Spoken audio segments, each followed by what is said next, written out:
નમસ્કાર વિદ્યાર્થી મિત્રો, આજે આપણે ધોરણ 10માં આવતું ત્રીજું કાવ્ય કે જેનું નામ છે સવયે. તો આજે આપણે આ કાવ્યનો અભ્યાસ કરવાના છીએ. તો સૌપ્રથમ આ કાવ્યના લેખકનો આપણે પરિચય મેળવી લઈએ. આ કાવ્યના લેખક છે રસખાન. તેમનો જન્મ સન 1548 और निधन सन 1628. તેમનો જન્મ 1548માં થયેલો અને તેમનું નિધન 1628માં થયેલું. रसखान का असली नाम सैयद इब्राहिम था. તેમનું અસલી નામ શું હતું તો કે સૈયદ ઇબ્રાહિમ. આ સૈયદ ઇબ્રાહિમ મુસ્લિમ ધર્મના માણસ હોવા છતાં પણ તેઓ શ્રી કૃષ્ણ ભગવાનમાં માનતા હતા. उसका जन्म दिल्ली के एक संपन्न परिवार में हुआ था. તેમનો જન્મ એક દિલ્હીના એક સુખી સંપન્ન પરિવારમાં થયેલો. गोस्वामी विठलनाथ जी से दीक्षा ग्रहण कर ब्रज में रहकर कृष्ण भक्ति के पद लिखे. गोस्वामी विठलनाथजी પાસેથી તેમણે દીક્ષા ગ્રહણ કરી વ્રજમાં રહી અને શ્રી કૃષ્ણની ભક્તિને લગતા તેઓએ પદ લખેલા છે. इस मुसलमान कवि की अनन्य कृष्ण भक्ति सराहनीय है. આ મુસ્લિમ કવિ હોવા છતાં પણ તેમની કૃષ્ણ ભક્તિ છે એ ખૂબ જ વખાણને પાત્ર છે. इनकी कविता में कृष्ण की रूप माधुरी, ब्रज महिमा और राधा कृष्ण की प्रेम लीलाओं का वर्णन हुआ है. તેમની કવિતાઓમાં કૃષ્ણ ભગવાનનું સુંદર રૂપ, વ્રજભૂમિમાં તેમની કરેલી લીલાઓ અને શ્રી કૃષ્ણની અને રાધાજીની પ્રેમ લીલાઓનું વર્ણન તેમના કાવ્યોમાંથી મળે છે. उनकी भक्ति में प्रेम, श्रृंगार और सौंदर्य की त्रिवेणी बहती है. તેમની ભક્તિમાં પ્રેમ, શૃંગાર અને સુંદરતાની ત્રિવેણી વહે છે. ब्रज भाषा का जैसा सरल तरल स्वच्छ और सजीव प्रयोग रसखान की कविता में मिलता है, वैसा बहुत कम कवियों में प्राप्त होता है. ब्रज भाषाનું આવું સુંદર અને સરળ ચિત્રણ જેવું રસખાનની કવિતાઓમાં મળે છે તેવું બીજા કોઈ અન્ય કવિઓના લખાણમાં છે એ મળતું નથી. रसखान जैसे भक्त कवियों को लक्ष्य करके ही भारतेंदु हरिश्चंद्र ने कहा था, इन मुसलमान हरिजन पर कोटिक हिंदू वारिये. તેમને આ કૃષ્ણ ભક્તિ અને આવી ધર્મબંધુતા જોઈને જ ભારતેન્દ્ર હરિશ્ચંદ્રે કહેલું કે इन मुसलमान હરિજનન પર કોટી જ હિન્દુ વારીએ. તેમણે પણ આમના વખાણ કરેલા કે મુસ્લિમ હોવા છતાં પણ તેઓ કૃષ્ણ ભક્તિમાં માનનારા કવિ છે, કે ખરેખર આવા લોકો જ છે એ દેશનું ગૌરવ છે. सुजान रसखान, प्रेम वाटिका और रसखान रचनावली उनकी प्रसिद्ध रचनाएं है. આ તેમની વખણાયેલી અને ખૂબ પ્રસિદ્ધિ પામેલી રચનાઓ છે. સુજાન રસખાન, પ્રેમ વાટિકા અને રસખાન રચનાવલી. હવે આ કાવ્ય વિશે લખેલું છે કે આ કાવ્યમાં આપણે શું જાણવાનું છે, તો ચાલો આપણે એનો પણ પરિચય મેળવી લઈએ. यहाँ रसखान के 4 सवैया लिए गए हैं. આ કાવ્યમાં રસખાનના છે એ 4 સવૈયા લેવામાં આવ્યા છે. उनके सवैयों में कृष्ण ही नहीं, कृष्ण भूमि के प्रति अनन्य अनुरक्ति एवं समर्पण की भावना सजीव हुई है. તેમના કાવ્યોમાં માત્ર કૃષ્ણ ભક્તિ જ નહીં પણ કૃષ્ણનો જ્યાં જન્મ થયો અને કૃષ્ણને લગતી જે ચીજવસ્તુઓ છે તેની સાથે પણ તેમનું આકર્ષણ, તેમનો પ્રેમ અને તેમની સમર્પણ ભાવના આ કાવ્યમાં આપણે સજીવ થતી જોવા મળે છે. કૃષ્ણ की विविध લીલાઓ का मनहर वर्णन हुआ है. આ ઉપરાંત આ કાવ્યમાં કૃષ્ણ ભગવાનને ઘણી બધી લીલાઓનું પણ ખૂબ જ સુંદર રીતે તેઓએ વર્ણન કરેલું છે. इन सवयों में कृष्ण का धेनु चराना, धेनु એટલે ગાય, આ સવૈયાઓમાં તે શ્રી કૃષ્ણ ભગવાનનું ગાય ચરાવવાનું, બેનું બજાના એટલે કે વાંસળી વગાડવાનું, પ્રેમ રંગ में रंगना और ભંગીમાઓ કે સાથ માધુર્યપૂર્ણ ચિત્રણ હુઆ હૈ.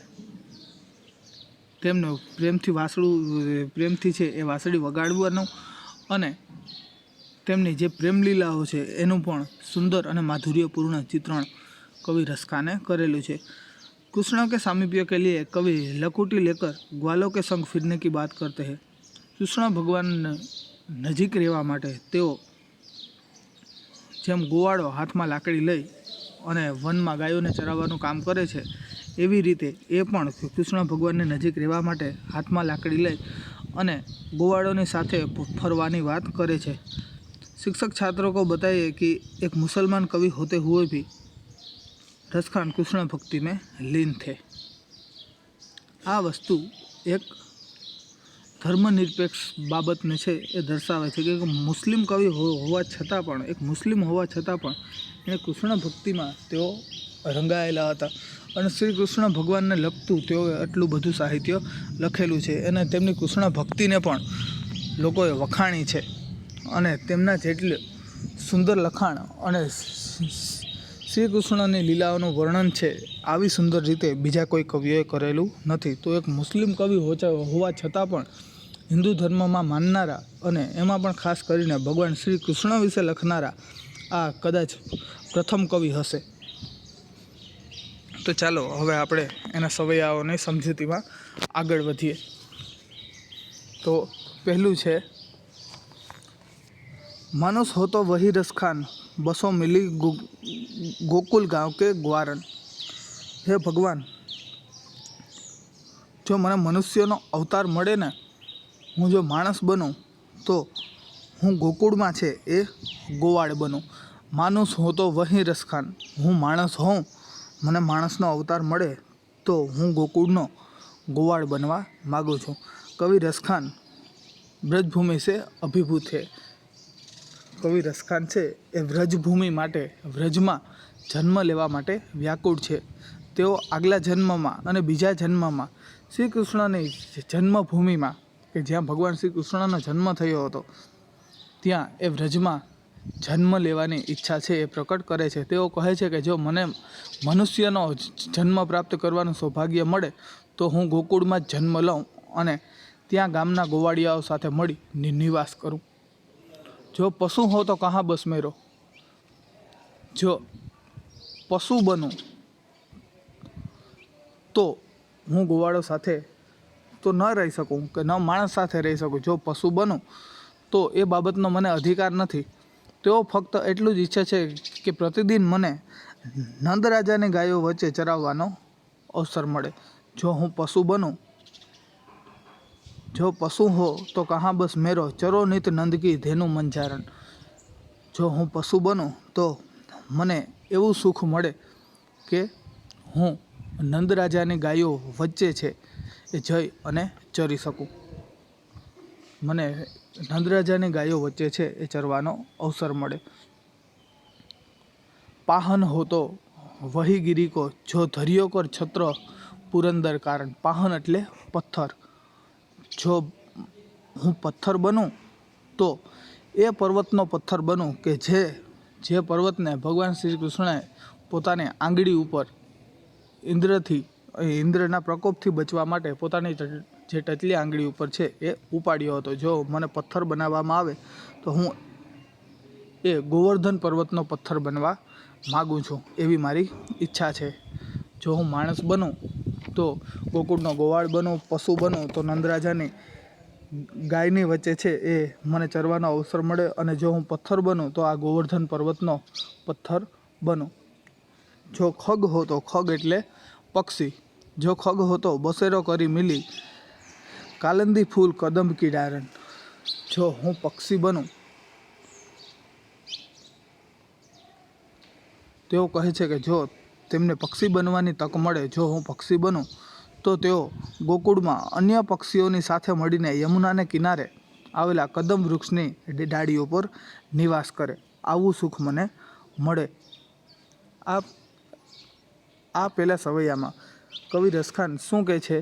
कवि रसखान ब्रजभूमि से अभिभूत है।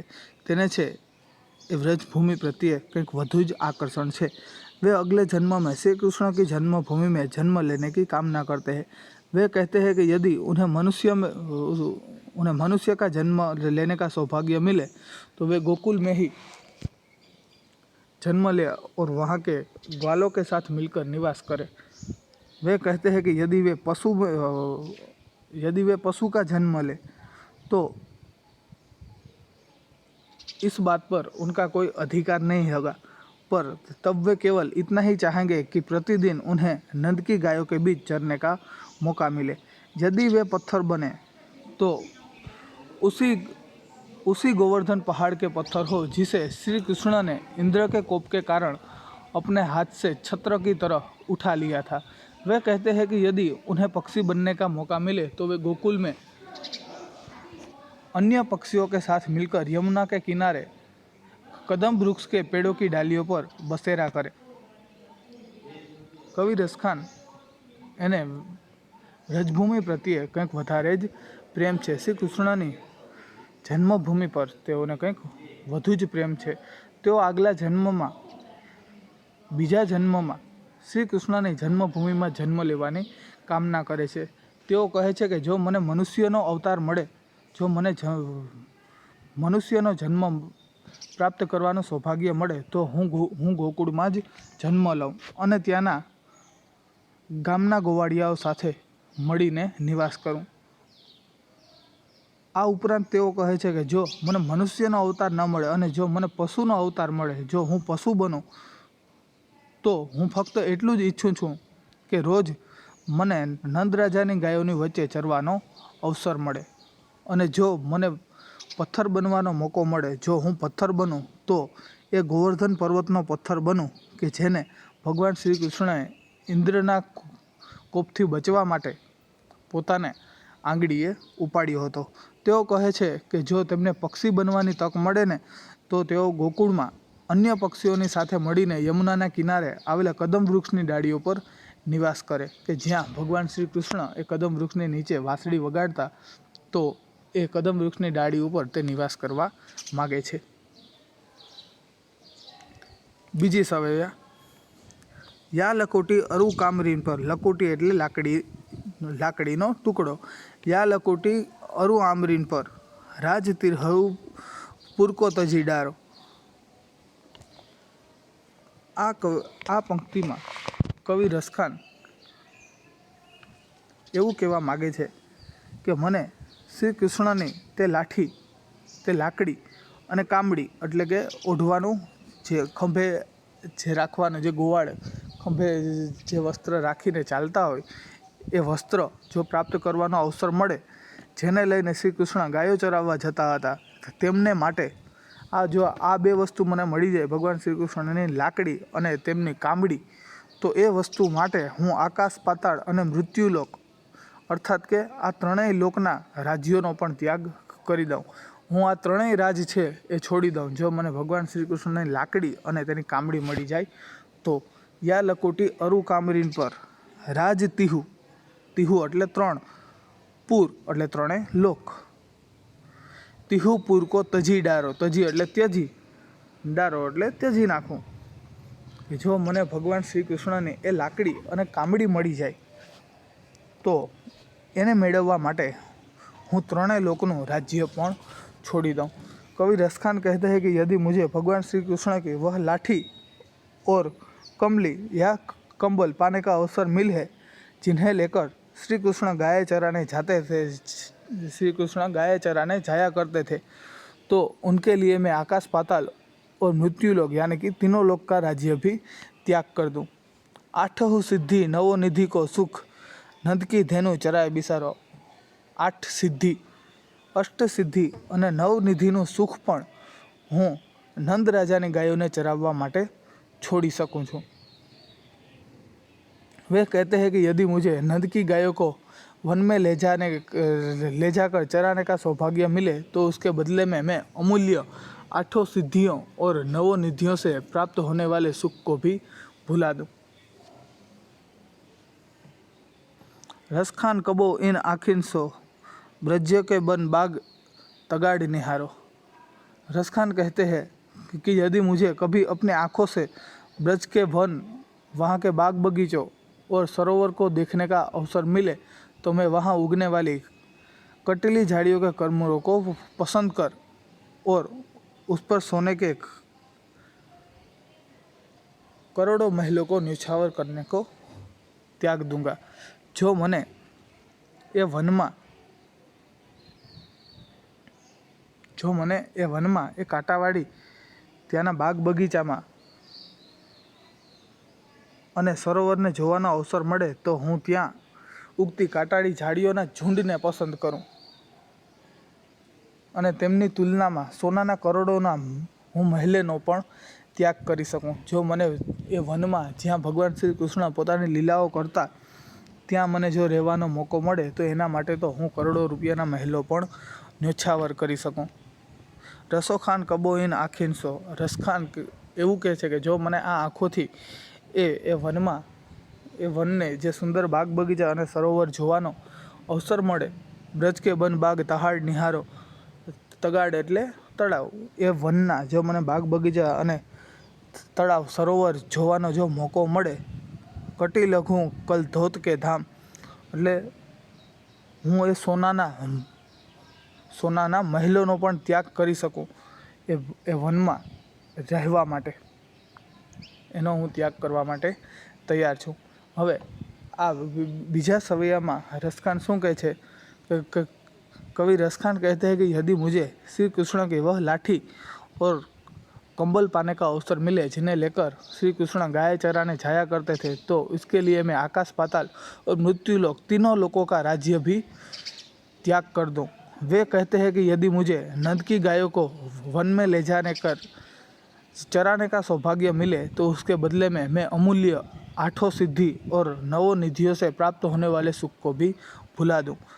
वे कहते हैं कि यदि मुझे कभी अपने आँखों से व्रज के वन, वहाँ के बाग बगीचों और सरोवरों को देखने का अवसर मिले तो मैं वहाँ उगने वाली कटीली झाड़ियों के झुरमुटों को पसंद करूँगा. झुरमुट એટલે આ કાંટાવાળી ઝાડીઓનો આખું ઝુમખું, હું ત્યાં પણ હું રહી શકું, હું કાંટામાં પણ રહી શકું. ભગવાન શ્રી કૃષ્ણને અને તેની લીલાઓ જોવા માટે હું એ કાંટાના ઝુમખાઓ વચારે પણ હું રહી શકું और उन पर सोने के करोड़ों के महलों को न्योछावर करने को त्याग दूंगा. અને એ વસ્તુ કરવા માટે હું સોનાના મહેલોનો પણ ત્યાગ કરી શકું. કવિ રસખાન કહે છે કે જો મને શ્રી કૃષ્ણની એ લાકડી અને કામળી પ્રાપ્ત કરવાનો અવસર મળે જેને લઈને શ્રી કૃષ્ણ ગાયો ચરાવવા જતા હતા, તેને માટે હું આકાશ પાતાળ અને મૃત્યુલોક આ ત્રણેય લોકનું રાજ છે એ હું છોડી શકું. તેઓ કહે છે કે જો મને નંદરાજાની ગાયને વનમાં લઈ જઈ અને ચરાવવાનું સદભાગ્ય મળે તો તેના બદલે હું અમૂલ્ય 8 સિદ્ધિઓ અને 9 નિધિઓથી પ્રાપ્ત થનાર સુખને પણ હું ભૂલી જાઉં, હું તેનો પણ ત્યાગ કરી શકું. તેઓ આગળ કહે છે કે જો મને ક્યારેક મારી આંખોથી વ્રજના વન, ત્યાંના બાગ બગીચા અને સરોવરને જોવાનો અવસર મળે તો હું ત્યાં ઉગતી કાંટાળી ઝાડીઓના ઝુંડને પસંદ કરું. હું એ કાંટાઓ વચ્ચે પણ રહીને હું ભગવાન શ્રી કૃષ્ણની લીલાઓને જોઉં અને તેમની તુલનામાં ભલે મને કાંટાઓ લાગે પણ હું ભગવાન શ્રી કૃષ્ણની લીલા જોઈ શકું ને તો એના માટે હું કરોડોના સોનાના મહેલો પણ હું ત્યજી શકું. એ વસ્તુ જોવા માટે હું કરોડોના સોનાના મહેલો પણ ત્યજી દેવા માટે તૈયાર છું. હવે ત્રીજી સવૈયા. જા દિન તે વહ નંદ છોહરો યા બંધ ધેનો ચરાઈ ગયો. कवि रसखान कहते हैं कि जिस समय से नंद जी का छोरा, जा दिन ते वह नंद जी छोहरो,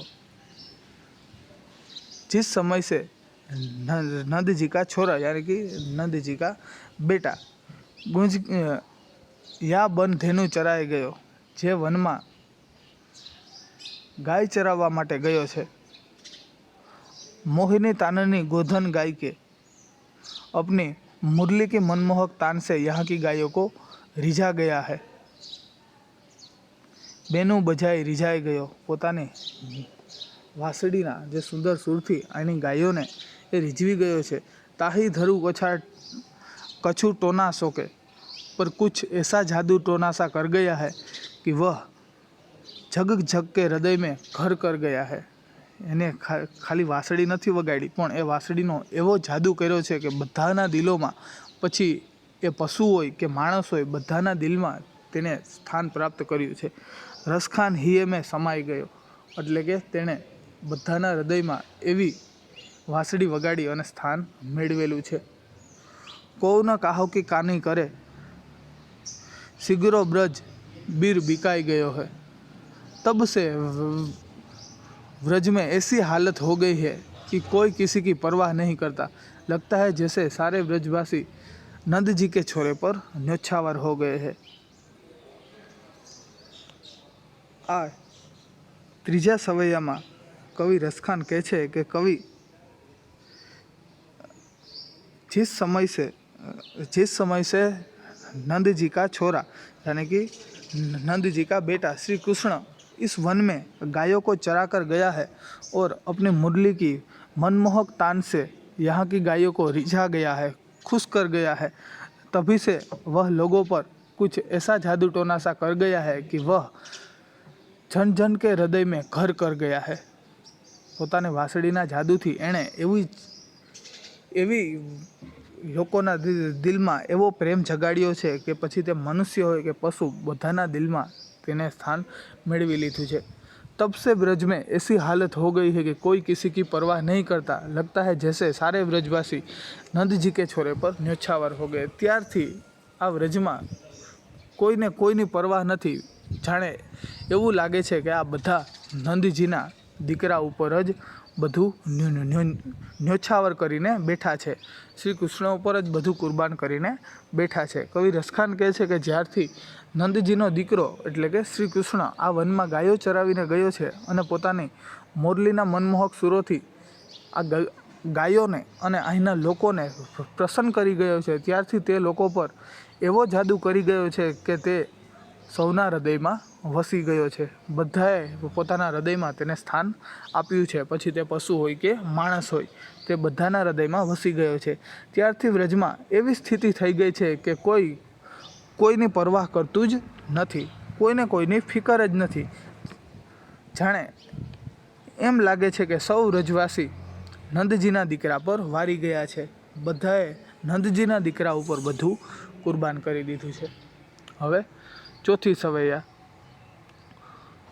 હવે આમાં ભગવાન શ્રી કૃષ્ણના શ્રૃંગારની વાત કરવામાં આવી છે કે તેણે શું ધારણ કરેલું છે, તેને કેવા વસ્ત્રો અને કેવી વેશભૂષા અને કેવો શૃંગાર કરેલો છે તે। મોરપખા સિર ઉપર રાખી હો, તેના માથા ઉપર શું છે તો કે મોરપંખ। कवि रसखान श्री कृष्ण के पति इस सवैया में गोपियों के प्रेम का वर्णन करते हुए कहते हैं कि गोपियाँ श्री कृष्ण के लिए वह सारा स्वांग करने के लिए तैयार है जो कुछ करना श्री कृष्ण को प्रिय है। गोपियाँ कहती है कि वे श्री कृष्ण की तरह अपने सिर के ऊपर मोर पंख धारण करेगी। मोर पंख सिर पर राखी हो, गूंज की माल गले पहरोगी। गोपियाँ कहती है कि वे श्री कृष्ण की तरह अपने सिर के ऊपर मोर के पंख धारण करेगी।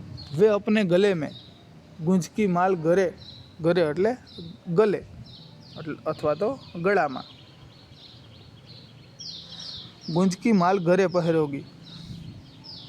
वे अपने गले में लाल रंग के गूंजो એટલે કે એવા પારા આવે गूंजना, એ गूंजना પારાની જે માળા છે તે ધારણ કરશે, માલા ધારણ કરેगी। ओढ़ी पीताम्बर, पीताम्बर એટલે पीड़ा वस्त्रों। वे श्री कृष्ण का वेश धारण कर पीले रंग के वस्त्रों ओढ़कर ले लकुटी बन, हाथ में लाकड़ी ले, अपने हाथों में गायों के चराने के लिए लाठी लेकर गोधन ग्वारीन संग फिरोगी। गायों ने चरावा माटे गोवाड़ियाओनी साथे ये वन में भटकसे। गोपियाँ कहती है कि वे श्री कृष्ण की तरह अपने सिर के ऊपर मोरपंख धारण करेगी। वे अपने गले में गूंजों की माला धारण करेगी। वे श्री कृष्ण का वेश धारण कर पीले रंग के वस्त्र ओढ़कर और अपने हाथ में गायों को चराने के लिए लाठी लेकर गायों और ग्वालों के साथ वन वन में भटकेगी। भाव तो वो ही मेरो रस खानी, सो तेरे कहे सब स्वांग भरोगी। पे मुरली मुरली धर की अधरान धरी अधराना धरोगी। हवे आ छेली बे पंक्ति में गोपियों कहे छे, वे कहती है कि अपने श्री कृष्ण के लिए वे उनके वे सारे रूप धारण करेगी। એ શ્રી કૃષ્ણ માટે શ્રી કૃષ્ણને બધી જ વેશભૂષા એ ધારણ કરી શકે, એ શ્રી કૃષ્ણના બધા જ વેશ ધારણ કરશે, પણ એક વસ્તુ છે એ તે ક્યારેય નહીં કરે। वे कहती है कि अपने श्री कृष्ण के लिए उनके वे सारे रूप धारण करेगी जो उन्हें अच्छे लगते हैं, पर वे एक स्वांग कभी नहीं करेगी। जो श्री कृष्ण किया करते थे પણ એ એક વસ્તુ એ ક્યારેય નહીં કરે કે જે ભગવાન શ્રી કૃષ્ણ કરતા હતા। તો એ શું વસ્તુ છે? વહ યહ કે વે શ્રી કૃષ્ણ કી તરહ મુરલી નહીં બજાએગી। અને એ વસ્તુ છે કે એ ભગવાન શ્રી કૃષ્ણની જેમ कोई दिवस वांसड़ी नहीं वगाड़ी सके। वे कहते हैं कि जिस मुरली को श्री कृष्ण ने अपने होठों पर रखकर बजाया था, उस मुरली को हम अपने होठों पर कदापि नहीं रखेगी, क्योंकि इससे वह झूठी हो जाएगी और वे अपने आराध्य के साथ ऐसा व्यवहार कदापि नहीं करना चाहती। એ જ વસ્તુ કે એ કોઈ દિવસ ભગવાન શ્રી કૃષ્ણની મોરલી નહીં વગાડે, વાંસળી નહીં વગાડે। શું કામ? તો કે એ વાંસળીને ભગવાન શ્રી કૃષ્ણએ પોતાના હોઠ ઉપર રાખી હતી અને વગાડી હતી। તે એવું કહે છે કે જો એ વાંસળી અમે અમારા હોઠ ઉપર રાખી અને વગાડીએ તો એ વાંસળી છે એ જૂઠી થઈ જાય અને અમે અમારા આરાધ્ય સાથે, અમારા ભગવાન સાથે આવો વ્યવહાર છે એ કોઈ દિવસ કરવા માગતા નથી। આ ચોથે જે સવૈયા છે તેમાં કવિ રસખાન श्री कृष्ण के प्रति गोपियों के प्रेम का वर्णन करते हुए कहते हैं कि गोपियाँ श्री कृष्ण के लिए वह सारा स्वांग, वह सारी वेशभूषाएं करने के लिए तैयार है जो कुछ भी करना श्री कृष्ण को पसंद था। गोपियाँ कहती है कि वे श्री कृष्ण की तरह अपने सिर के ऊपर मोरपंख धारण करेगी, वे अपने गले में लाल रंग के गुंजों की माला धारण करेगी, वे श्री कृष्ण का वेश धारण कर पीले रंग के वस्त्र ओढ़कर और अपने हाथ में गायों को चराने के लिए लाठी लेकर गायों और ग्वालों के साथ साथ वन में भटकेगी। वे कहती है कि अपने श्री कृष्ण के लिए वे उनके वे सारे रूप धारण करेगी जो उन्हें अच्छे लगते थे, पर वे एक रूप, एक स्वांग कभी नहीं करेगी जो श्री कृष्ण किया करते थे। वह यह कि वे श्री कृष्ण की तरह मुरली नहीं बजाएगी।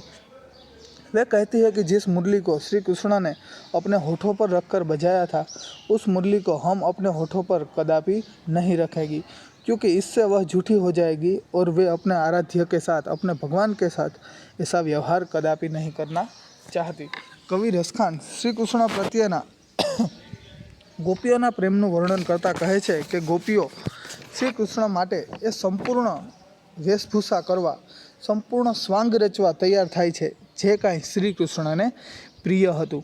ગોપીઓ કહે છે કે તેઓ શ્રી કૃષ્ણની જેમ પોતાના માથા ઉપર, પોતાના મસ્તક ઉપર મોરપીંછ ધારણ કરશે, તેઓ પોતાના ગળામાં લાલ રંગની ચણોઠીની માળા ધારણ કરશે, તેઓ શ્રી કૃષ્ણનો વેશ ધારણ કરીને પીળા રંગના વસ્ત્રો ઓઢીને પોતાના હાથમાં ગાયોના ચરાવવા માટે લાકડી લઈને ગાયો અને ગોવાળિયાઓની સાથે સાથે વનમાં ભટકશે। તેઓ કહે છે કે અમે અમારા શ્રી કૃષ્ણ માટે એમના સર્વરૂપ ધારણ કરીશું જે તેમને ગમતા હતા, પરંતુ તેઓ એક રૂપ ક્યારેય ધારણ નહીં કરે જે શ્રી કૃષ્ણ ધારણ કરતા હતા। તો એ કયું રૂપ? તેઓ શ્રી કૃષ્ણની જેમ મોરલી વગાડશે નહીં। શું કામ? તો તેઓ કહે છે કે જે મોરલી શ્રી કૃષ્ણે પોતાના હોઠ પર મૂકીને વગાડી હતી તે મોરલીને અમે અમારા હોઠ ઉપર કદી નહીં મૂકીએ, કારણ કે તેનાથી તે અપવિત્ર થઈ જશે। એટલે તેઓ પોતાના આરાધ્યની સાથે તેવો વ્યવહાર કદી કરવા ઈચ્છતી નથી, તે તેના ભગવાન સાથે આવો વ્યવહાર કરવા ઈચ્છતી નથી। તો આ ચારેય સવૈયાઓમાં કવિ રસખાનની છે એ કૃષ્ણ ભક્તિ છે એ ખૂબ જ સરસ રીતે આપણને જોવા મળે છે। એક મુસ્લિમ કવિ હોવા છતાં પણ આવું સુંદર લખાણ અને તે પણ ભગવાન શ્રી કૃષ્ણ માટેનું એક મુસ્લિમ કવિ દ્વારા લખાણ અહીં ખૂબ જ પ્રશંસાને પાત્ર બન્યું છે। તો આ કાવ્યના અંતે અહીં થોડાક શબ્દાર્થો આપેલા છે, તો આપણે એ પણ જાણી લઈએ। માનુસ એટલે મનુષ્ય, બસો એટલે रहना करूँ, मंझारण यानी मध्य या बीज, पाहन यानी पत्थर, पुरंदर आ इंद्रनु नाम है पुरंदर, कालिंदी कुल यमुना नदी का किनारा, लकोटी यानी कि लाठी, कामरिया यानी कि कंबल, तिहु यानी तीनों, पूर यानी कि लोक, बिसरो यानी कि भूल जाए, कोटिक यानी करोड़, करील एक कटीला वृक्ष, एक कांटावाળું वृक्ष, कलधोत के धाम यानी कि सोने के राजमहल। तो અહીંયા આ ત્રીજું કાવ્ય છે તે પૂરું થાય છે। થેન્ક યુ, અસ્તુ।